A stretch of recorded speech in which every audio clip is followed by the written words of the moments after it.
Okay, so when you open up your Dreamweaver here, you can, I usually work in the split design. You know, sometimes it's easier when you get going with the coding and then watch what pops up.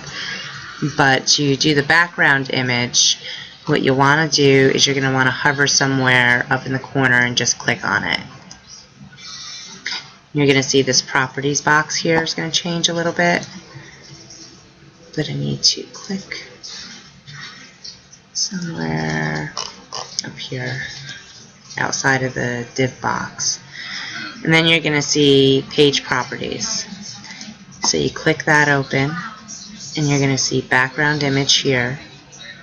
And you want to make sure that all the images are in the folder that you're pulling them from, just so that way it shows up.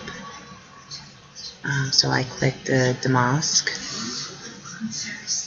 And then you just click apply and OK, and that will show up.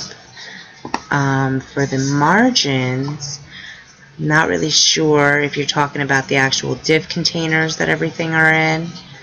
But what I did, if I can get my computer to stop freezing, is we'll go look at the code. So you can see here I set up what's called a page wrapper, which is just a box that's going to hold all of my boxes. And then I set up another div for the main content. Actually, here, I set up a div for the header,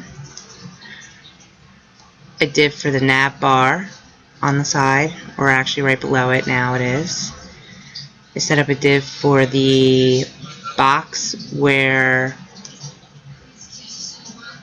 let's see, it should be the box where my collage is, so it's the center screen is the main content. And of course, as you click it, it should highlight, see up here in yellow, exactly what it is. And then I also did a footer somewhere down here, right here. So when you click on that, it'll highlight where your footer is. And it's all inside of that page wrapper, so that way it can't go any further out. Let's see. The width is 1,000 pixels, and I don't give it a height. I just let it fill in from whatever I use it for. So my footer is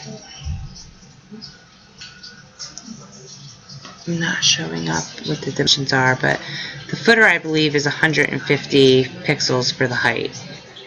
But you see right here the height is empty for the page wrapper, and I just do 1,000 across. So basically that'll keep everything right and left margins are auto, and that's what keeps everything in the center. Everything else might actually stay when it's inside. I'm just going to take a look at that. I'm not really good with the coding aspect.